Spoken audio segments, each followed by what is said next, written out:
application note 321, node names and references.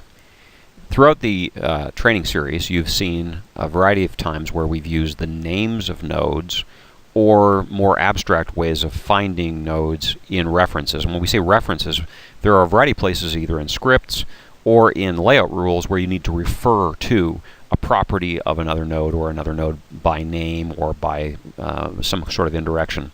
And so we're going to spend a little time talking about node names and references. First of all, nodes don't have to have names. So when I say nodes, I mean things like all of our layout objects here or all our resource objects here. We call these nodes or objects interchangeably. And we don't have to have names on the layout areas, but certainly on the resource area objects, they all have to have names. There's not much point in having a resource area object or node if you can't refer to it, and the way you refer to it is by name. And so any given object, if we created a new piece of text, let's say over here, let's add a new string, and we gave it the value hello world, and we said OK, it says missing input. You have to have a name for it. If there's no name, you can't refer to it by name. So we would say, give it a name, say hello world, string, whatever it is. It didn't matter what we called it. Now, there's some, from a names perspective, they all have to start with a letter. They can have letters, numbers, and a few special symbols like underscore. You can't use dash because that's a minus sign.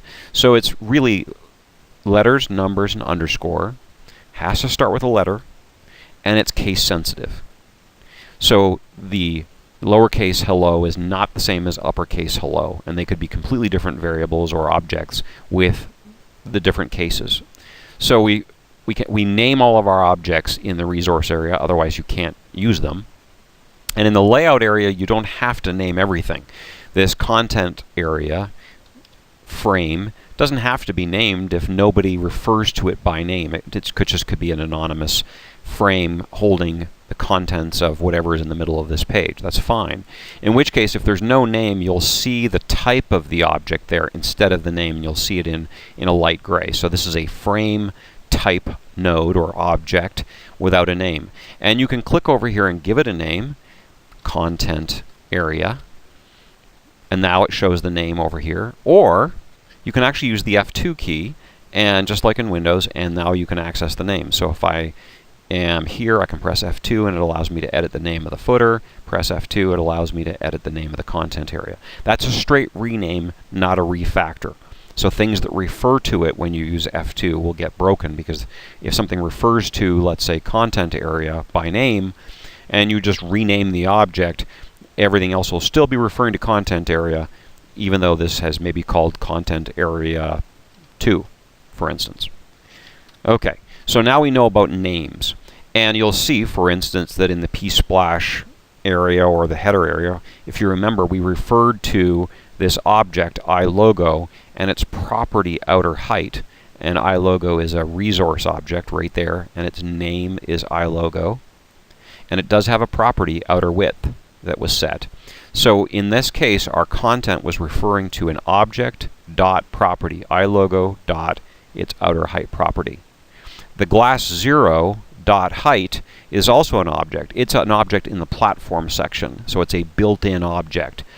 And its property we're looking for is the height property. Now all the platform objects, their names and properties, are available in the GUI reference manual, the GRM, that's available in the documentation zone under the given platform. So you just go to the website, go to the documentation area, and under, let's say, SIM231, you'll find the GRM, and it lists all the objects that are available on the platform, like the LED, like some platforms have a push button, some platforms, all platforms have a glass, an LCD display, or many have a touch controller. All of those object names with their properties are described in the GRM. The iLogo is an object in the project resources area. So in both of these cases, we're using the names of objects and a property in the name.property format to access those things. So that's how we refer to nodes directly. Now, in some cases, we want to be a little more indirect about things. So for instance, this header, we're saying it's the glass height divided by 480. Okay, that's fine. We're talking about specifically this glass's height, which is a property of a platform area object. I didn't actually have to do it this way. I could have said p-splash over, well, not p-splash dot outer height over 480. That's fine. Now it's going to go find this p-splash object and it's going to use its outer height. The problem with that is, what I really mean to say is my page's outer height for this header. Now, all pages in this GUI are going to be the same height, so it's a little bit of semantics here. But you get the idea that if this were contained in another object, let's go into content area, and let's create an object, add new box, let's say, for instance, and we'll give this box a background color so we can kind of keep an eye on it. So let's make it this bright color, and of course it's inheriting its parent size. Now we can say its outer height is 100, and now that box is 100 high within the container. And we can say vertically center it, let's say v-align center, and now it's centered within the content area. But what if we don't want to hard code this 100? What if we want it to be the content area's height, let's say half of that. Content area dot inner height, make sure we take care of any margin or borders or whatever, divided by 2. Now, it's no different. It's actually exactly the same size. And now it's half the height. So if we were to create a new page, and we'll give this page, I've copied the old page, p home, and we go into the content area, again we're talking about content area.inner height. Now if I change the name of this object, or even delete the name of this object, this is still referring to content area inner height over 2. So where is it getting content area.inner height over 2? There's actually some global search algorithms, and we'll talk about that in the next app note about how we find names. But in this case, it's finding this box's inner area. So if we were making this frame a lot smaller, let's say we change this to convert it to a box so we can get some margins and borders and things going. And I take this box, this content area box, content area 2, and I make its margin top and bottom 30 pixels. Margin top, margin bottom 30. Okay, so now we've got a content area with some big margins. Actually make this 0 on the top. You'll notice that the box in here, which is referring to content area.inner height over 2, is still the same height as this box over here. There's no difference. Why? Because the height of this box is content area inner height. This content area, not content area 2. What we really meant to say was we wanted this box to be half the height of the inner area of content area 2. So I can go in and change this. But this, now it shrunk a little bit because of our margins. So if we actually add even more margin, let's say 30 and 30, you'll see that this is smaller. Why? Because we've subtracted off the margins, take the inner divided by 2, and it's specifically referring to content area 2. If I take that 2 out,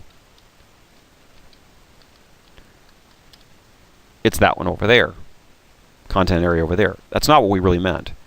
The problem here is, as we copy and paste objects throughout the GUI, we want some way of being more anonymous about this, so that as we change names of objects, we can still get what we want. In this case, what we really want is the parents of this box. That's its inner area. So we can actually use an indirect reference, parent.inner height. And in this box, we can change content area to parent. Now, what that does is it's an anonymous relative reference. Let me say that again. It's an anonymous because it says my parent. I don't care who it is. I'm not giving you its name. I'm just saying my parent. So it's not specific. It's just my parent. It's anonymous. And it's relative. It's my parent's box. My parent's inner height. Right? So it's relative to my location of the reference itself. This box is making the reference to its parent. Now the great thing about this is I can take this box, which is outer height is parent on inner height divided by 2, and I can copy, let's copy this, and I can paste this anywhere. I can actually stick it, let's say, in the footer on this page. Let's paste it into this footer. And you'll see that I just ended up with a little box that was the parent, the footer's inner height divided by 2. Didn't have to change any names, didn't have to do anything special. This box just did exactly the right thing. And that's what we call an anonymous relative reference. Very, very useful, especially with things like listeners. Now, there are two types of anonymous reference. There is the relative reference directly. Parent is a good example. Another good example is the word previous. So this content area here, we referred to footer and header by name. That's the footer, that's the header. I can change the word footer here to be previous. That's an anonymous relative reference. It's the previous object's outer top. And from content area, its previous object is this guy, footer. But I don't have to use the word footer. So if I change this to footer 2, everything's still fine, because nobody's actually referring to that name. Kind of handy to know what it is, just visually. But this is now referring to previous.outer top. I can even get more sophisticated. Instead of using the word header, header is the content area's not previous, it's its previous, right? Previous is footer, and its previous is header. Well, I can actually write that. Previous.previous.outer bottom. That's very useful on making grids and other types of objects where you want to jump over an object. So we can use relative references. We cannot go forward. There is no next. You can only go backwards. All names are referenced backwards on the tree for the most part. So that's an anonymous relative reference. The other thing we can do is refer to objects that we're in by type. So for instance, I've added a little listener here inside the footer, and it's listening to page.visible. What that means is it's going to go up the tree and find the nearest object of type page, in which case it's phome. Now the great thing about that is I can figure out and build a listener. I can copy this listener, and I can put it on this page over here, paste. And notice that the parent of this object is footer, and its parent is this page home. This is listening to the phome visible property. Here I've pasted this right underneath the psplash, and it's going to find the psplash page. So it's not like parent, where it has to be one step away, or parent.parent, 2 steps away, a fixed known distance. You can say page.visible, and it will find the nearest thing of that type. Very useful in a variety of cases, because, for instance, we can add a script in here. Let's say add new script. And in this script, we can use this anonymous reference to change the background color of the footer, let's say. Footer.bg color equals opaque red, green, blue. Okay, that's a specific reference that says when the page changes visibility, make the footer, this named object footer's background color blue. But I couldn't take this and paste it inside this box and expect it to work the same way, because this box isn't named footer. I can use a generic reference here by saying box.bg color. Now, that's an error. Why? Because footer's a frame, not a box. Frame.bg color. Now that's an anonymous reference that says my closest parent frame is what I'm talking about. These techniques, using anonymous references, anonymous relative references, are very useful for creating scripts and objects and widgets that you can copy and paste and clone throughout your GUI and use in a variety of ways so that you don't have to rename objects and refer to things specifically every time you use them.